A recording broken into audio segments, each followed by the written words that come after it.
Barely a 12-month after the 7 days war that put the whole world to sleep, late in the evening, the strange horses came. By then we had made our covenant with silence. But in the first few days it was so still, we listened to our breathing and were afraid. On the second day, the radios failed. We turned the knobs. No answer. On the third day, a warship passed us, heading north. Dead bodies piled on the deck. On the sixth day, a plane plunged over us into the sea. Thereafter, nothing. The radio's done, and still they stand in corners of our kitchens and stand, perhaps, turned on in a million rooms all over the world. But now, if they should speak, if on a sudden they should speak again, if on the stroke of noon a voice should speak, we would not listen. We would not let it bring that old bad world that swallowed its children quick at one great gulp. We would not have it again. Sometimes we think of the nations lying asleep, curled blindly in impenetrable sorrow, and then the thought confounds us with its strangeness. The tractors lie about our fields. At evening they look like dank sea monsters, crouched and waiting. We leave them where they are and let them rust. They'll moulder away and be like other loam. We make our oxen drag our rusty ploughs, long laid aside.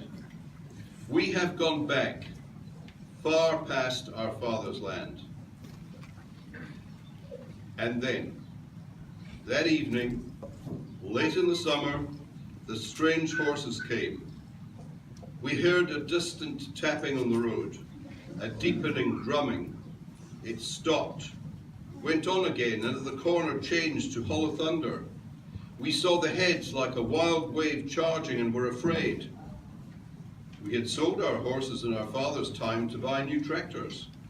Now they were strange to us, as fabulous steeds set on an ancient shield, or illustrations in a book of knights. We did not dare go near them, yet they waited, stubborn and shy, as if they had been sent by an old command to find our whereabouts and that long-lost archaic companionship. In the first moment, we had never thought that they were creatures to be owned and used. Among them were some half a dozen colts dropped in some wilderness of the broken world, yet new, as if they had come from their own Eden. Since then, they have pulled our ploughs and borne our loads. But that free servitude still can pierce our hearts. Our life is changed. Their coming, our beginning. Thank you.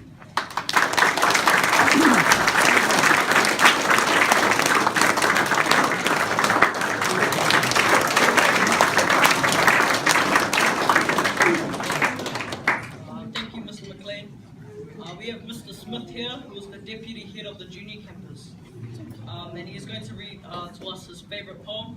Please join with me in welcoming Mr. Smith. It's called A Case of Murder by Vernon Scannell. I have it all a way about myself, which will come out in the poem. Anyway, they should not have left him there alone.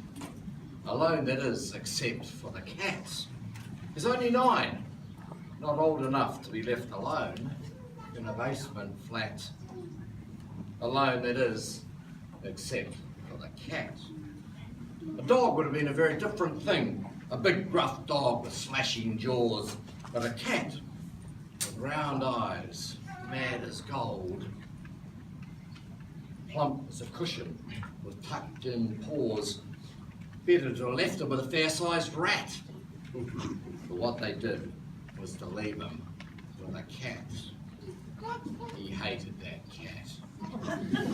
He watched it sit, a buzzing machine of soft black stuff, snug in his fur, hot blood in a muff, and his mad gold stare and the way it sat, crooning dark warmth. He loathed all that. So he took Daddy's stick and he hit the cat. And quick as a sudden crack in glass, hissed black flash to a hiding place in the dust and the dark beneath the couch. And he followed the grin on his new-made face, a wide-eyed, frightened snarl of a grin, and he took the stick and he thrust it in, hard and quick in the furry dust. The black fur squealed, and he felt his skin prickle with sparks of dry delight.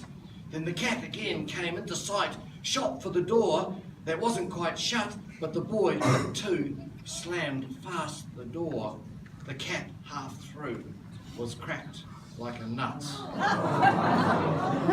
And the soft black blood was dumped on the floor. Then the boy was suddenly terrified, and he bit his knuckles, and he cried, and he cried. But he had to do something with that dead thing there. His eyes squeezed beads of salty prayer, but the wound of fear gaped wide and raw. He dared not touch the thing with his hands, so he fetched a spade, and he shoveled it, and he dumped the load of heavy fur in the spidery cupboard under the stair, where it's been for years. And though it died, it's growing in that cupboard, and its low, hot purr grows slowly louder, year by year. There will not be a corner for the boy to hide when the cupboard swells and all sides split, and the huge black cat pads out of it.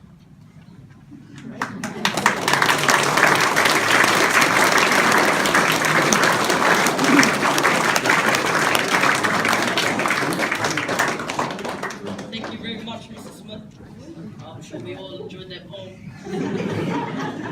We're now going to have some students read excerpts from each of the 4 books. Read again.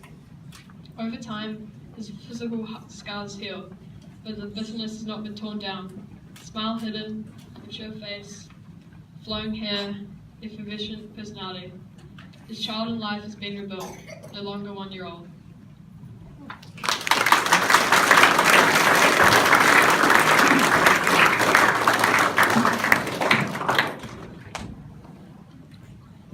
Thank you, Flynn. 9th of November, the day, like a mouse in a field I was taken away by the German bird of prey. In museums, closets and dumps, broken I stay, never to return again.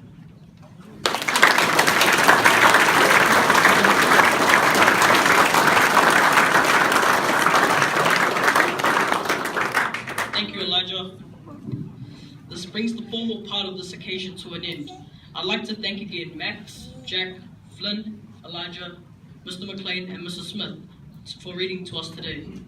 On behalf of the boys, I would also like to thank Lachlan for his expertise on Photoshop and helping out with each of the covers in his spare time. I would also like to thank our art teachers, Mrs. Liversedge and Ms. Morgan, for helping us create protest art. And lastly, I'd like to thank our English teachers, Mr. Craigs and Mrs.